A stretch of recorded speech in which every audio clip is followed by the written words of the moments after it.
नमस्कार दोस्तों, स्वागत है आपका हमारे YouTube channel class work let's build your self में। दोस्तों, जो हमने लास्ट वीडियो में देखा था, अभी तक हम लोगों ने वो जो सारे जगह थे वहाँ से हमने क्या क्या हमको साक्ष्य मिला था, ये सब चीज़ें हमने वहाँ पर देख लिया था और हमने कुछ क्वेश्चन भी किए थे। आज का जो टॉपिक है इस वीडियो का वो नया है। वो टॉपिक का नाम है वैदिक काल। ठीक है ना। तो आज हम लोग क्या करते हैं, थोड़ा सा वैदिक काल के बारे में जानेंगे। उसके बाद जो वैदिक काल में वेद होते हैं, कितने भाग होते हैं, ठीक है ना, वैदिक साहित्य में, उसके बारे में धीरे धीरे डिस्कशन करेंगे। जैसे 4 वेद होते हैं, सबको पता है वैदिक काल में, ठीक है ना। ऋग्वेद, यजुर्वेद, सामवेद, अथर्ववेद, इसके बारे में एक एक करके जो पॉइंट वाइज जो भी उनके डिटेल्स होंगे वो भी हम जानेंगे। ठीक है, तो चलिए स्टार्ट करते हैं आज का वीडियो। क्या है वैदिक काल। ठीक है, पहले इसके बारे में हम लोग थोड़े वैदिक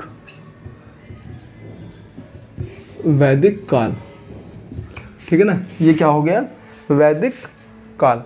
ठीक, वैदिक काल के बारे में देखो, वैदिक मतलब होता क्या है, वेद शब्द से निर्मित। वैदिक मतलब क्या होता है, वेद शब्द से निर्मित। और वेद का मतलब क्या होता है, वेद का मतलब होता है ज्ञान। ठीक है ना, वैदिक शब्द जो होता है वेद से बना है और वेद का मतलब क्या होता है, ज्ञान होता है। ठीक, तो वैदिक जो शब्द है पहले वो देखते हैं हम। वैदिक, देखो वैदिक क्या है, ये सब वैदिक का मतलब हो गया वेद। ठीक है ना, वैदिक का शब्द क्या होगा, वेद शब्द से निर्मित। क्या होता है, वेद शब्द से निर्मित होता है। क्या होता है, वेद शब्द से निर्मित। ठीक, वेद, और वेद का मतलब क्या होता है, वेद का मतलब सीधा सा मतलब होता है ज्ञान। ठीक है ना, कितना ज्ञान, देखते ही होंगे लोग ज्ञान देते रहते हैं, कहते नहीं लग रहा वेद पढ़ लिया है, वेद पुराण पढ़ लिए तो सारा ज्ञान दिए जा रहे हैं। तो वेद क्या होता है, डायरेक्टली उससे क्या होता है, ज्ञान मिलता है। तो वैदिक जो शब्द है वो वेद शब्द से निर्मित है और वेद का मतलब क्या होता है, ज्ञान। ठीक है, अब जो वैदिक सभ्यता और आर्य सभ्यता थी उसके बारे में देखते हैं। वैदिक सभ्यता, वैदिक सभ्यता या आर्य सभ्यता। अब हम लोग आर्यों के बारे में देखेंगे कि ये क्या थे, कहाँ, इनके बारे में क्या क्या विशेषताएं हैं। देखो, जो वैदिक सभ्यता है मतलब जो वेद पुराण ये सब उस टाइम पे बहुत प्रचलन में थे, तब की सभ्यता। ठीक है, और उसी सभ्यता को हम लोग क्या कहते हैं, आर्य सभ्यता कहते हैं। क्या बोलते हैं, वैदिक सभ्यता को ही आर्य सभ्यता कहते हैं। भारत में सैंध्य सभ्यता के पश्चात, भारत में सैंध्य सभ्यता के पश्चात विकसित नवीन सभ्यता, मतलब जब सैंध्य सभ्यता, इसके सिंधु सभ्यता हम लोगों ने पढ़ा, वो क्या हुआ, खत्म हुआ। ठीक है, वो जब खत्म हुआ तो उसके पश्चात नवीन सभ्यता, मतलब सैंध्य सभ्यता के पश्चात नवीन सभ्यता। ठीक है ना, सीधी सी बात है। ये वैदिक साहित्य कब आया, जब हड़प्पा वाले चले गए, ठीक है ना, तब ये आपका वैदिक साहित्य इसका उदय हुआ। ठीक है ना, इसमें लिखे। ठीक, ये सारी चीज़ हो गई। अब क्या होता है, वेद का एक मतलब और होता है, जैसे बताया मैंने, वेद का मतलब क्या होता है, ज्ञान। तो वेद का एक मतलब और होता है, वो क्या है कि आर्यों के इतिहास को जानने का मुख्य स्रोत। किसका, जैसे वेद से हमें क्या पता चलता है, आर्यों के इतिहास, आर्यों के इतिहास जानने का, आर्यों के इतिहास जानने का मुख्य स्रोत क्या था, मुख्य स्रोत। मतलब अगर आप वेद पढ़ेंगे तो आपको आर्यों के इतिहास के बारे में, क्या खाते थे, क्या पीते थे, कहाँ रहते थे, ठीक, कैसी उनकी दैनिक मतलब डेली रूटीन उनका क्या था, सारी चीज़ें आपको वेद पढ़ने से क्या होगा, आर्यों के इतिहास के बारे में आपको जानकारी मिलेगी। ठीक है, अब देखो, जो वैदिक साहित्य होता है उसका रचना का श्रेय जो होता है सामान्यतः आर्यों को जाता है। वेद था तो वेद से क्या बना, वैदिक साहित्य। ठीक है ना, वैदिक साहित्य थे। ठीक है, अब वैदिक साहित्य जो था, इसकी रचना का श्रेय, इसकी जो रचना थी, मतलब इसको लिखने का, इसको बनाने का जो श्रेय था, किसको गया, आर्यों को। मतलब सब यही जानते हैं कि जो वैदिक साहित्य है उसको, जो इसको लिखने का या बनाने का श्रेय किसको गया, रचना का श्रेय आर्यों को मिला। ठीक है ना, आर्यों को। ठीक, ये हो गया। फिर और अगला देखते हैं क्या है, वैदिक जो काल है हमारा, जो वैदिक काल है, वैदिक टाइम का ये जो पीरियड है, ये 2 भागों में विभक्त है, ठीक है ना। वैदिक काल है जो, ये क्या है, 2 भाग में डिवाइड है। क्या है, 2 भाग में डिवाइड है। देखिए फ्लो डायग्राम से बता रहे हैं, कोई मैं आपको बड़े लंबे लंबे थ्योरीज वगैरह नहीं बता रहा हूँ। मेरा हिस्ट्री जो जीएस पढ़ाने का तरीका ऐसे कि मैं आपको फ्लो डायग्राम से ही चीज़ें बताऊंगा, सारी चीज़ें मतलब छोटे छोटे शॉर्ट फॉर्म में बताऊंगा जिससे आपको याद हो जाए। फालतू में आपको पैसेज लिखवा के कोई वो ज्ञान देने का कोई मतलब नहीं है, ठीक है। तो आप शॉर्ट में देखिए, वैदिक काल क्या है, 2 भागों में विभक्त। अब 2 भाग कौन कौन से हैं, एक होता है ऋग वैदिक काल, ये अब हाँ, ऋग वैदिक काल, ठीक है ना। एक होता है ऋग वैदिक काल, एक क्या होता है ऋग वैदिक काल, और दूसरा क्या होता है, ये आधा गा रहेगा, ठीक है, ये आधा गा, ऋग वैदिक काल, ठीक है ना। एक ऋग वैदिक काल हो गया, और जो दूसरा काल होता है वो होता है उत्तर वैदिक काल। क्या होता है, उत्तर वैदिक काल, उत्तर वैदिक काल। अब इनके जो टाइम पीरियड्स हो वो देखते हैं हम लोग। 1500 से 1000 ईसा पूर्व, ठीक है ना। क्या है, 1500 से 1000 ईसा पूर्व क्या था आपका, ऋग वैदिक काल का टाइम पीरियड चल रहा था। और उत्तर वैदिक काल जो था वो 1000 से 600 ईसा पूर्व, ये इसका टाइम पीरियड था, ठीक है। एक बार इतना रीकैप कर लेते हैं, कि मतलब क्या क्या चीज़ें मैंने आपको बताया। ज़्यादा बड़ा मतलब वीडियो बनाने का आज कोई वो पर्पज़ नहीं है। आज सिर्फ आपको थोड़ा सा इंट्रोड्यूस कराने का मतलब है कि वैदिक काल क्या था, इसके बारे में थोड़ा सा जान लीजिए क्या था। वैदिक काल जो था, वैदिक जो शब्द है वो किससे बना है, वेद शब्द से निर्मित है। मतलब जो इसका ये बना हुआ है वैदिक शब्द, ये किससे बना हुआ है, वेद शब्द से। और वेद का मतलब क्या होता है, ज्ञान, ठीक है। वेद का मतलब क्या होता है, ज्ञान। वेद पढ़ोगे तो क्या होगा, ज्ञान ही आएगा ना। कोई भी बुक वगैरह पढ़ोगे तो ज्ञान ही आएगा। बात अलग है आप सरल पढ़ रहे हैं या फिर और कुछ पढ़ रहे हैं, ठीक है, मैगजीन देख रहे हैं, तो वो उससे ज्ञान नहीं, मतलब मिलेगा क्या, कुछ और ही ज्ञान मिलेगा, ठीक है। तो इसलिए क्या है, वेद पढ़ने से क्या होता था, ज्ञान आता था। वेद का सीधे का मतलब होता है ज्ञान। अगर आप उसे पढ़ेंगे तो आपको आध्यात्मिक और सारे क्या बोलते हैं, मेंटली सारी चीज़ें आपको उसमें जितने ज्ञान हो सकते हैं आपको ज्ञान भरा पड़ा होगा, ठीक है।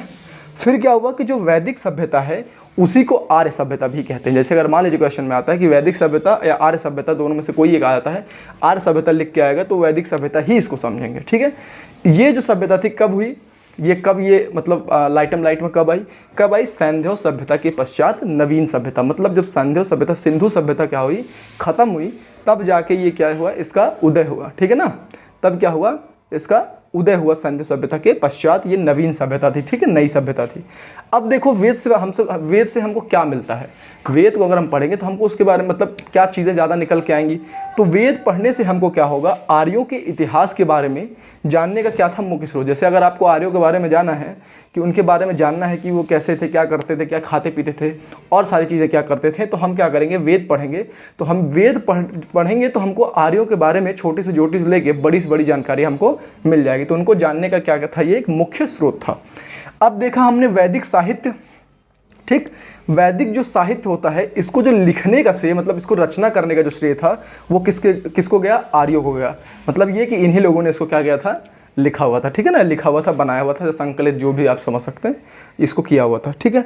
फिर हमने देखा कि वैदिक काल का टाइम पीरियड बता दीजिए, ठीक है। तो वैदिक काल जो होता है 2 पोर्शन में, 2 पार्ट्स में डिवाइड होता है। पहला होता है ऋग वैदिक काल, ठीक है ना। ऋग वैदिक काल का जो टाइम पीरियड होता है वो क्या है, 1500 से 1000 ईसा पूर्व, तब ये क्या कौन सा टाइम पीरियड था, ऋग वैदिक काल।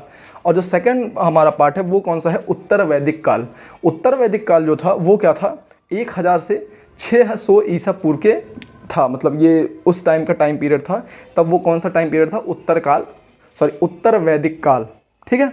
ये अब तक समझ गए। तो इतना हो गया रीकैप। अब बात आती है कि निकल के कि ये आर्य लोग रहते कहाँ थे। अरे कहीं तो रहते होंगे। तो इनके जो रहने का है, बड़ा इस पर मारपीट हो गया लोगों में।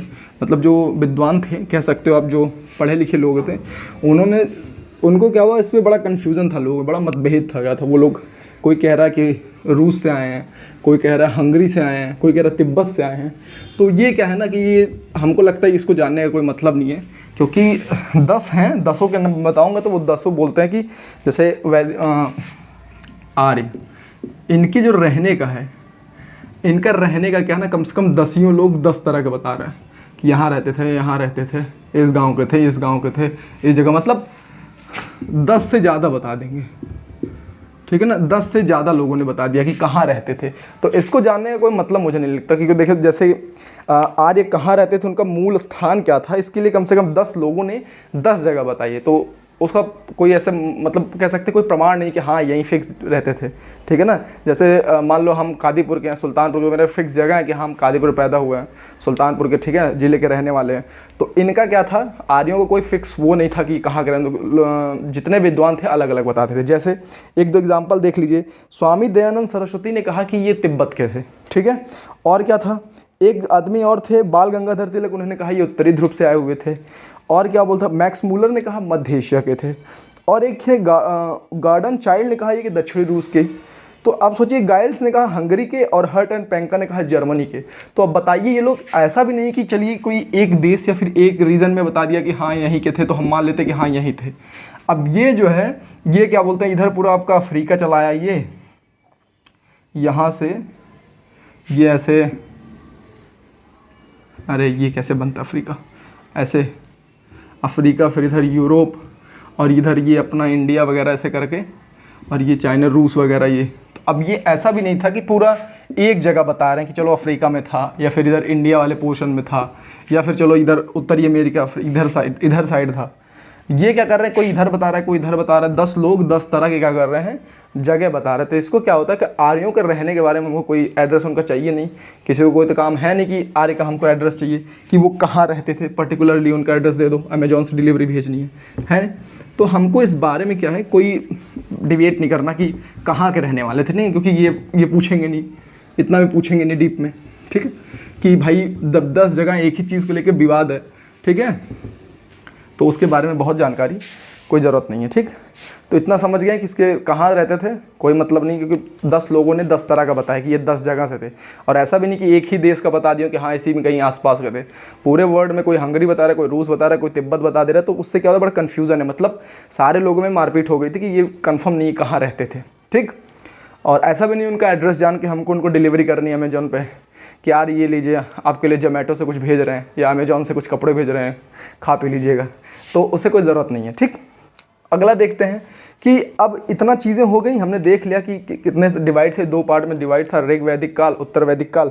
अब हम देखते हैं कि वैदिक साहित्य, जब से मैंने कहा ना वैदिक साहित्य किसने लिखा, आर्यों का रचना है। अब क्या होता है वैदिक साहित्य, थोड़ा सा इसके बारे में प्रकाश डालते हैं, ठीक है। वैदिक साहित्य, देखो वैदिक जो साहित्य होता है इसका थोड़ा सा परिचय देते हैं। क्या करते हैं, वैदिक साहित्य का परिचय।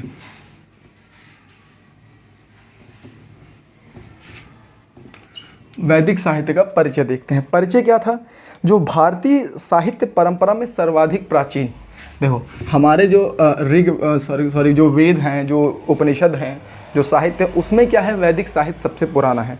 तो भारतीय साहित्य परंपरा में, भारतीय कैसे लिखेंगे, भारतीय साहित्य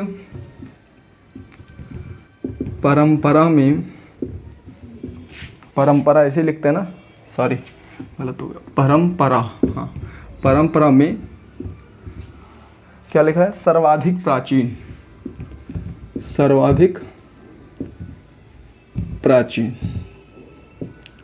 तो मतलब ये जो भारतीय साहित्य है उसमें सबसे क्या है, प्राचीन होता है, क्या, वैदिक साहित्य सबसे प्राचीन होते हैं। चलिए अब देखते हैं कि अगला क्या पॉइंट है। अगला पॉइंट ये है कि ये जो होते हैं 4 वेद होते हैं, 4 वेद होते हैं, सबको पता है, ठीक है, 4 वेद, ठीक है, आप लोग अभी से नाम जान गए होंगे। 4 वेद, पहला,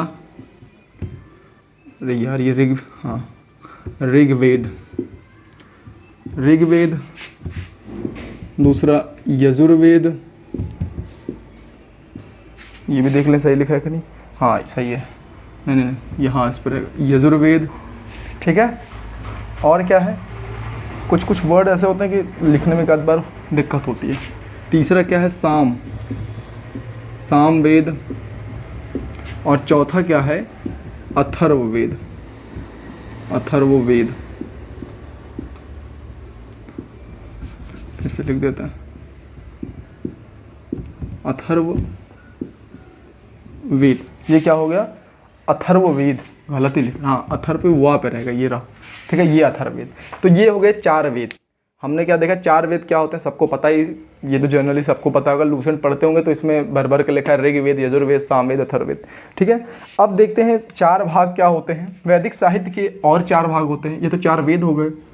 अब क्या 4 भाग क्या होते हैं, 4 भाग होते क्या हैं देखते हैं। 4 भाग, पहला भाग जो होता है वो होता है संहिता। ये शायद कुछ नई चीज़ हो सकती है आपके लिए, संहिता,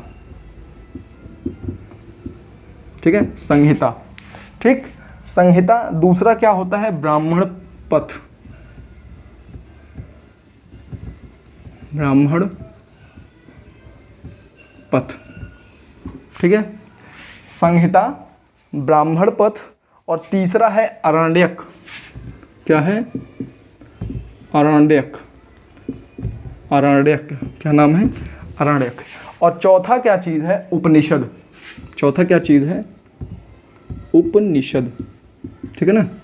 ये देखिए 4 आइटम ये भी हो गए, 4 आइटम ऊपर भी थे, इधर आइटम ही आइटम है। देखते हैं पहला, एक बार इसको रिकैप करते हैं, थोड़ा सा इसके बारे में देख लीजिए। वैदिक साहित्य जो था उसका परिचय हमने देखा। परिचय में हमने कहा कि पहला पॉइंट, भारतीय साहित्य परंपरा में ये सबसे पुराना है, सबसे क्या है, प्राचीन है। प्राचीन मतलब सबसे पुराना है, ठीक है। उसके बाद हमने देखा कि 4 वेद होते हैं वैदिक साहित्य में। क्या होते हैं 4 वेद, ऋग्वेद, यजुर्वेद, सामवेद, अथर्ववेद, ठीक है। फिर हमने कहा कि इसके 4 भाग भी होते हैं।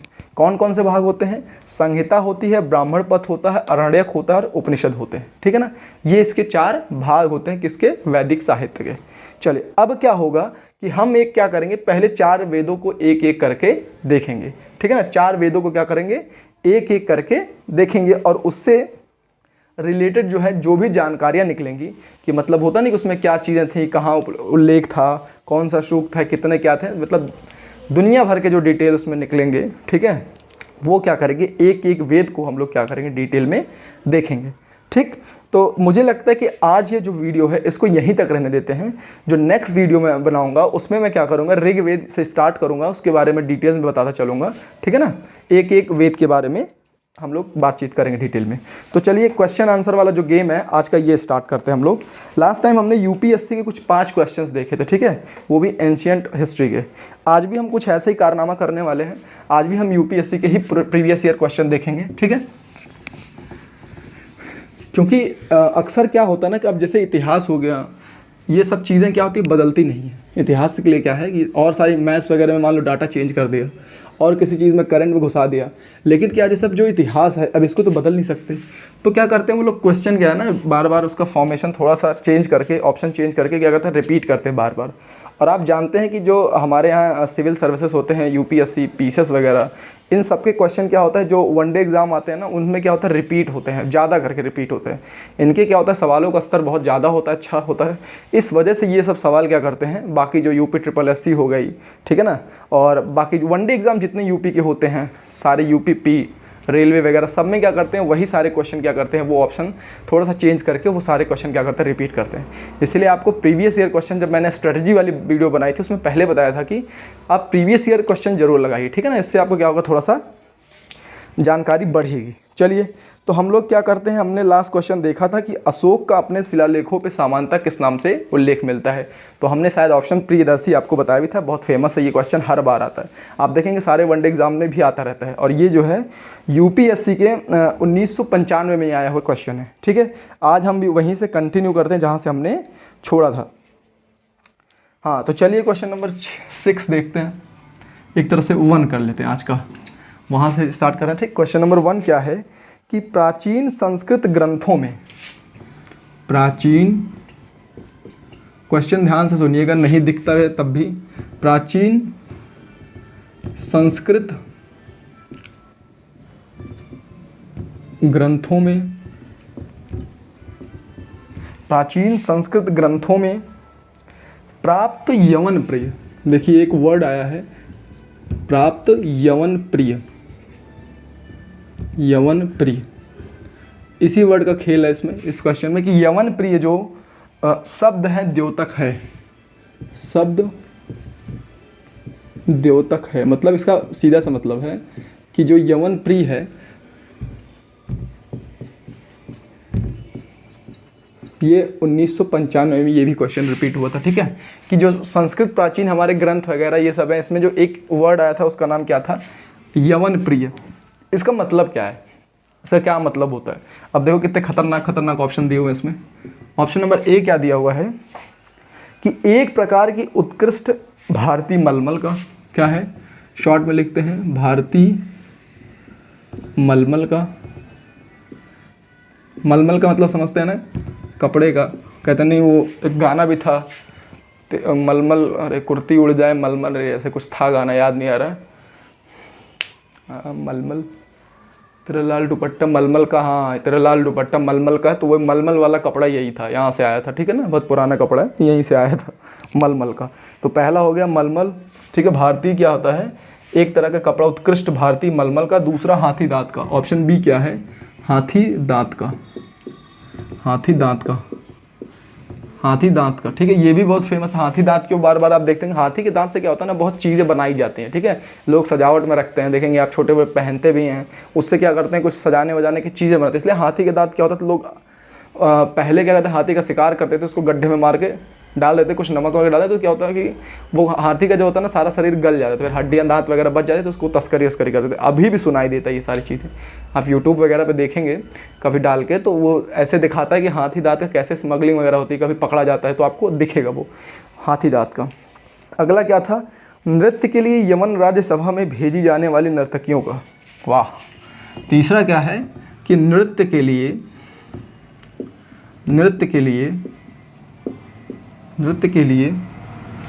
क्या है ऑप्शन, हाँ बड़ा लंबा चौड़ा है, यवन राज्यसभा में भेजी जाने वाली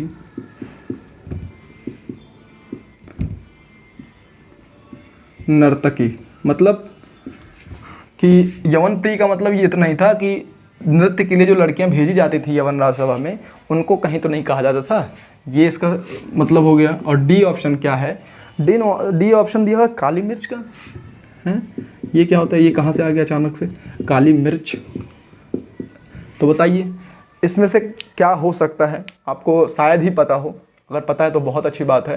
तो चलिए एक बार हम आपको एक बार फिर से बता देते हैं, सीधा सा मतलब है क्वेश्चन का कि इसमें जो शब्द लिया है ग्रंथों में मिलता है यवन प्रिय, इसका क्या मतलब है। ऑप्शन दिया हुआ है भारतीय मलमल, मतलब एक तरह का, ठीक है, कपड़े का, हाथी दांत का, और नृत्य के लिए जो लड़कियां भेजी जाती थी या नर्तकियां भेजी जाती थी यवन राज्यसभा में, उसको बोला जाता है, या फिर काली मिर्च को बोला जाता था। ये अजीब सा पता नहीं कहाँ से आ गया काली मिर्च। तो इसका आंसर क्या होगा, देखो जो यवन प्रिय होता था ना, ये क्या होता था कि पहले लोगों ने सुना होगा कि बाहर के लोगों को हमारे यहाँ काली मिर्च मसाला वगैरह बहुत पसंद था, तो वो लोग क्या करते थे, काली मिर्च को ना ये क्या बोलते थे, यवन प्रिय बोलते थे।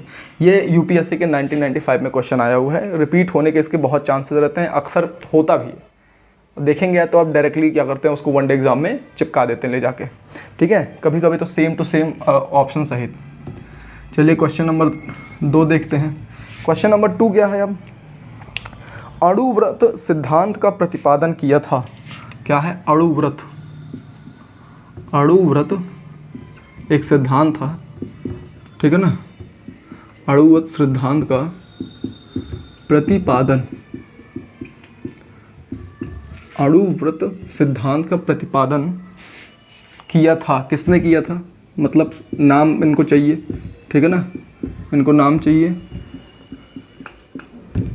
1995 में ये भी आया हुआ है, रिपीटेड है, ठीक है, प्रीवियस ईयर क्वेश्चन है। अणुव्रत सिद्धांत का प्रतिपादन किसने किया था। अब चलिए हम आपको 2-3 नाम बता देते हैं, आप उसमें से गेस करिए कौन हो सकता है। पहला है महायान बौद्ध संप्रदाय ने, महायान बौद्ध संप्रदाय ने, महायान बौद्ध संप्रदाय ने, ठीक है, बी ऑप्शन क्या दिया हुआ है, बी दिया हीनयान बौद्ध संप्रदाय ने। अभी आगे हम आपको पढ़ाएंगे बौद्धयान, ये बौद्ध वाला जब चलेगा मामला कि बौद्ध और ये जैन वाला, तो हम आपको उसमें बताएंगे कि महायान हीनयान दो उसके सिद्धांत थे, अलग अलग हो गए थे, ठीक है ना। दो भाई समझ जैसे होते हैं वो अलग हो जाते हैं, तो क्या वैसे ही ये एक ही घर के थे, दोनों सिद्धांत अलग हो गए थे, ठीक है, संप्रदाय बन गए अलग अलग। तो क्या है, हीनयान बौद्ध संप्रदाय, बौद्ध संप्रदाय,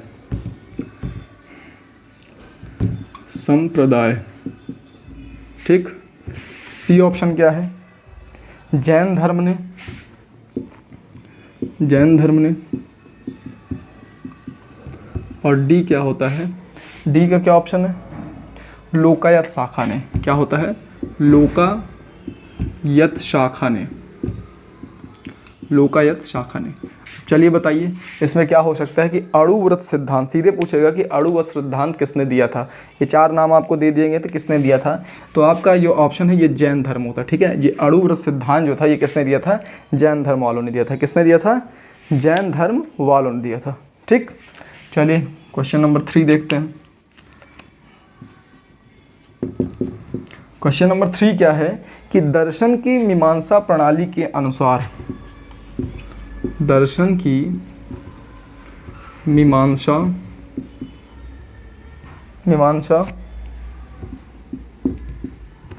प्रणाली के अनुसार, ठीक है। वैसे मैं कहूँगा ये सारी वीडियोस जो है अपना 2x पे करके देखिए, ठीक है। 1.75 वो जो साइड में यहाँ बटन होता है वैसे इमरती जैसा, उसको दबाएंगे तो उसमें आता है ना कि वो तेज़ करने के लिए स्पीड।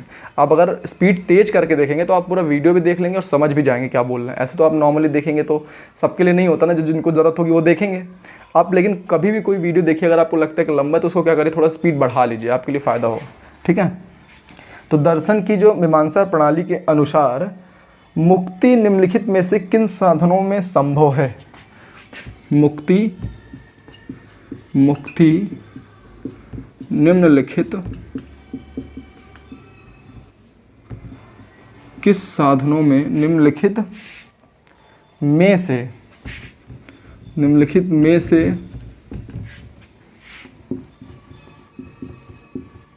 किस साधनों में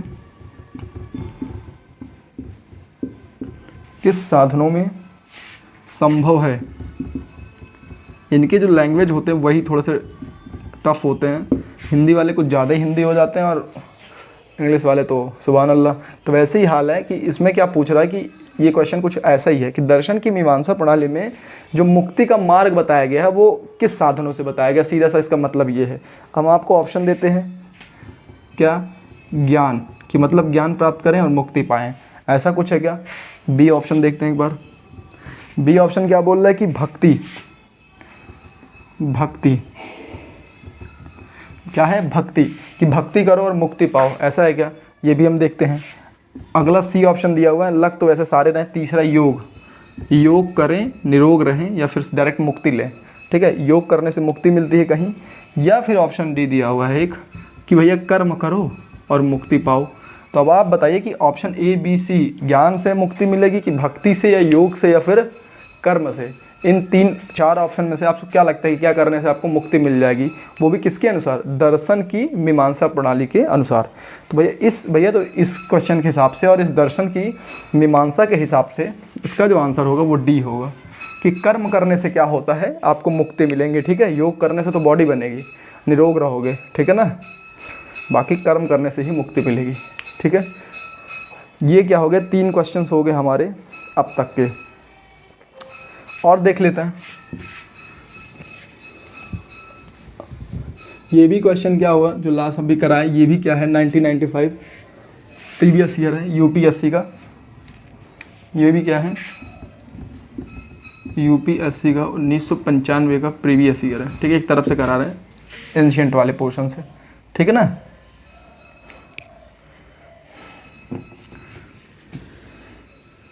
चलिए अगला क्या क्वेश्चन देखते हैं।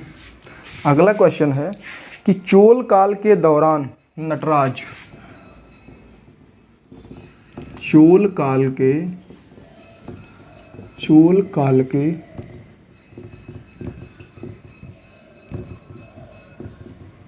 दौरान नटराज की कांस्य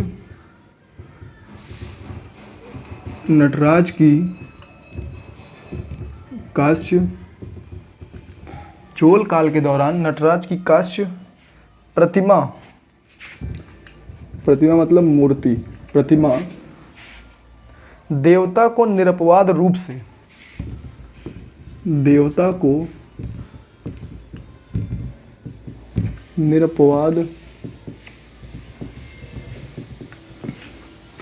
कुछ अच्छा होगा, निरपवाद रूप से, ठीक है कोई बात नहीं, समझ लेंगे। निरपवाद रूप से निम्नलिखित के साथ दिखलाती है, निम्नलिखित के साथ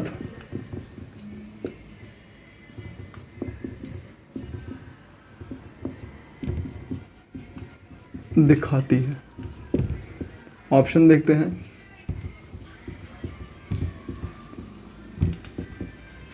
दिखाती है, ठीक है।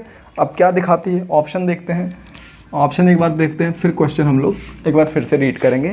पहला क्या है, 8 हाथ, 8 हाथ। बी क्या हो गया, 6 हाथ,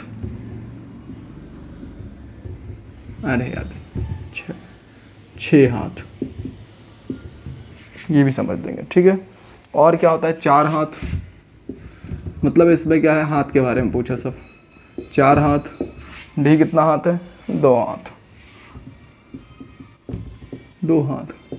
यही नहीं अच्छा लग रहा है, इसको लिख देता है 6 हाथ। मतलब कह रहा है कि चोल काल के दौरान एक नटराज की कांस्य प्रतिमा मिली, उसमें देवता को निरपवाद रूप से किस मतलब निम्नलिखित में से किसके साथ दिखाते, मतलब जो मूर्ति मिली उसमें क्या था, कितने हाथ थे, उस किसके रूप में दिखाया था। तो इसके जो ऑप्शंस हैं आपको दिए गए हैं, तो बताइए आप गेस करके, लेकिन आप बता नहीं पाएंगे क्योंकि ये रिकॉर्डेड क्लास है। तो चलिए हम ही बता देते हैं। 4 हाथ थे। आप देखेंगे मूर्ति कुछ ऐसे, कुछ ऐसे ही तो था, ऐसे मान लो, ये 1 हाथ ऐसे रहता था और कुछ ऐसे 4 हाथ रहते थे, ठीक है ना। तो ऐसे कुछ मैंने कोशिश किया बनाने का, तो ऐसे 4 हाथ रहते थे, ये 4 हाथ उनकी मूर्ति थी, ठीक है। 4 क्वेश्चन हो गए हमारे। देखो अगला जो क्वेश्चन है देख लेते हैं, ये लास्ट क्वेश्चन रखते हैं फिर। कह रहा है कि निम्नलिखित प्राचीन भारत के विश्वोत्पत्ति, प्राचीन भारत के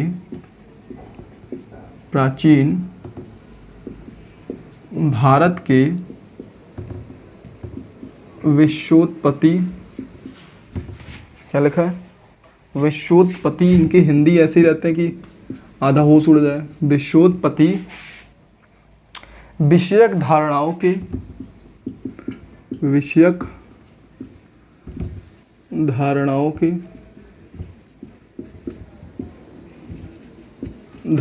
के अनुसार 4 युगों के चक्र का क्रम के अनुसार, 4 धारणाओं के अनुसार 4 युगों का चक्र। ये तो बड़ा सिंपल लग रहा है, 4 युगों का चक्र, 4 युगों का चक्र का क्रम बताइए। अब देखिए क्या है कि ऑप्शन दिया होगा और कह रहा है कि ये हमको लगता है सब बहुत खुश हो गए होंगे कि ये तो बड़ा आसान सा है। अब एक बार इसके ऑप्शन देख लेते हैं, क्योंकि सारा खेल इनका जो होता है यूपीएससी वालों का, उनका क्या होता है, ऑप्शन के साथ होता है, ठीक है। ऐसे देखने में बड़ा आसान लगता है, लेकिन वो जब ऑप्शन देखते हैं तो लगता है कि सब सही है, ये तो सब गोल हो गया मामला। तो फिर देखते हैं कि क्या इसमें क्या क्या ऑप्शन दिए हुए हैं। वैसे हम लोग अगर अपने दिमाग से देखें तो हम लोग क्या अभी तक 4 युगों का नाम क्या जानते थे, सतयुग, त्रेता युग, सतयुग कैसे था, त्रेता युग नहीं, हाँ सतयुग, त्रेता युग, द्वापर युग, कलयुग, अभी तक यही जानते थे। देखते हैं आज ये क्या बताते हैं। तो इसमें क्या है कि अलग अलग 3-4 दिए हुए हैं, ठीक है। मैं डायरेक्ट इसका आंसर बताता हूँ, नहीं तो बड़ा लंबा हो जाएगा, ठीक है। 4 ऑप्शन लिखने में मैं इसका ऑप्शन जो है, इसका मतलब ये होता है, यहाँ पर सत की जगह लिखा है कृत, क्या लिखा है, कृत, और कृत के बाद क्या लिखा है, त्रेता, क्या लिखा है, त्रेता, और त्रेता के बाद क्या आता है, द्वापर और कली, द्वापर, और इसके बाद क्या आता है, कलयुग। तो कृत, जहाँ सतयुग होता है वहाँ पर यहाँ क्या लिख दिया है, कृत। बस इतना ही चेंज है, बाकी सारा सेम है। ऐसे ही इसी का जो अब इस बाकी जो ऑप्शन दिए हुए हैं उसमें क्या कि इसको आगे पीछे कर दिया, बस बाकी इसको मैंने आंसर आपको बता दिया है। तो ये आपका क्या है, सत की जगह पर क्या लिखा है, कृत। कृत, त्रेता, द्वापर और कली। तो ठीक है, ये हमने आज 5 क्वेश्चन देखा, इसका गेम खेल लिया है, ठीक है ना, क्वेश्चन आंसर गेम देख लिया है। तो दोस्तों आज का जो वीडियो हम यहीं तक रहने देते हैं, ठीक है। उसके बाद जब नेक्स्ट वीडियो में आएंगे तो हम लोग वो यजुर्वेद और बाकी सब चीज़ें कंटिन्यू करेंगे और साथ ही साथ क्वेश्चन का जो है आगे क्वेश्चन आंसर गेम आगे खेलेंगे, ठीक है। तो दोस्तों एक मैसेज है आपके लिए जो हम लोग हर बार आपसे कहते हैं, ठीक है। बहुत लोग इतने नाटी बॉय टाइप होते हैं कि वो देखते भी हैं वीडियो लेकिन फिर भी ना लाइक करते हैं, ना कॉमेंट करते हैं, ना ही वो सब्सक्राइब भी तो करना ही छोड़ दीजिए। तो आपसे रिक्वेस्ट है, आपसे हम्बल रिक्वेस्ट है कि अभी हम लोग जो हैं वो लगभग 303 के आसपास खेल रहे हैं, ठीक है। हम लोग जो हैं, हमारे जो सब्सक्राइबर हैं इस समय 303 के आसपास हम लोग बैटिंग कर रहे हैं, ठीक है। तो आपसे रिक्वेस्ट है कि हमारा जो अगला टारगेट है 500 तक का, वहाँ तक हमको पहुँचने में हमारी मदद करिए, ठीक है। आप खुद तो सब्सक्राइब करिए ही, ठीक है। यहाँ देखेंगे आप, एक बटन दिख रही होगी ना, रेड आपको आँख दिखा रहा होगा। आप चाहे तो उसको शाबाशी दीजिए या फिर उसको धमकी दीजिए, कुछ भी करिए, लेकिन बस उसको दबा दीजिए। और उसके बगल एक घंटा दिखेगा, ठीक है, डोरबेल दिखेगी, उसको ज़रूर बजाइए, ठीक है। इससे आप क्या होगा, हम आपसे क्या हो जाएंगे, जुड़ जाएंगे, आप हमारी फैमिली का हिस्सा बन जाएंगे और हमारे इस टारगेट को जल्द से जल्द पूरा करने में हमारी मदद करें। एक और मैसेज जो आप हमेशा से जानते रहते हैं, ठीक है। जैसा कि आप जानते हैं हमने डे 1 से स्टार्ट किया था। आपने अभी कुछ 1-2 दिन पहले एक वीडियो देखी होगी जिसमें हम लोगों ने हमारे सेव अनमय करके, हमारे यहाँ के सुल्तानपुर का एक बच्चा था, उसको हम लोगों ने क्या किया था, उसको बचाने के लिए बताया था कि उसको SMA की प्रॉब्लम, एक डिजीज़ है जिसके लिए पैसे बहुत लगते हैं, 16 करोड़ समथिंग, 16 से 20 करोड़। तो हम लोगों ने एक वीडियो बना के डाला था, लोगों ने अच्छा प्यार दिया, सपोर्ट किया। तो वैसे ही बहुत सारे ऐसे बच्चे हैं जो खाने या और छोटी छोटी चीज़ों के लिए तरसते हैं। हाँ, हम जानते हैं हम बहुत लोगों की मदद तो नहीं कर सकते बड़े स्तर पे, लेकिन कम से कम 2-4 लोगों की तो मदद कर सकते हैं। इसीलिए हमने डे 1 से क्या हुआ था, एक कैंपेन चला था जिसका नाम था दान दिल से, ठीक है ना, दान दिल से। इसमें हम क्या करते हैं, गरीब लोगों की मदद करेंगे, ठीक है। गरीब, अब चाहे वो हम लोग अन्न दान करें या फिर कापी किताब कुछ भी दे सकते हैं, जो भी हम लोग जैसा उसमें बजट रहेगा हम लोग क्या करेंगे, उनकी मदद करेंगे, ठीक है। ठीक, यहाँ पर एक नंबर दिया हुआ है, ठीक है। अगर आपको नंबर नहीं मिलता है तो आप कमेंट बॉक्स में कमेंट करेंगे तो हम नंबर आपको प्रोवाइड करा देंगे, ठीक है। आप इस पर क्या कर सकते, जो भी आपको अपने दिल से जो भी करना चाहिए, कोई ज़रूरी नहीं कि अमाउंट, मैंने कितनी बार कहा कि अमाउंट मैटर नहीं करता, आपका मतलब एफर्ट मैटर करता है कि आप करना चाहते हैं। कभी कभी क्या होता है ना कि हम लोग, हमारे आसपास ऐसे लोग रहते हैं जिनकी हम मदद करना चाहते हैं लेकिन कर नहीं पाते, क्योंकि कितना करेंगे, नहीं कर सकते ना। लेकिन अगर हम थोड़ा ही थोड़ा मिलके एक कह सकते हैं कि इकट्ठे होकर करेंगे तो हो सकता है कि हम लोग कुछ बड़ा कदम उठा सकते हैं। इसीलिए आपसे रिक्वेस्ट है कि आप जो भी हो सके आप अपने दिल से ही करिए, कोई प्रेशर नहीं है। और साथ ही साथ ये हमारे सब्सक्राइबर वाले टारगेट को अपना समझ के, ठीक है, अपनी रिस्पॉन्सिबिलिटी लेके खुद तो करिए, साथ ही अपने घर के लोगों से और 1-2 लोगों से, अपने आसपास के लोगों से ज़रूर करवाइए, ठीक है। Thank you so much.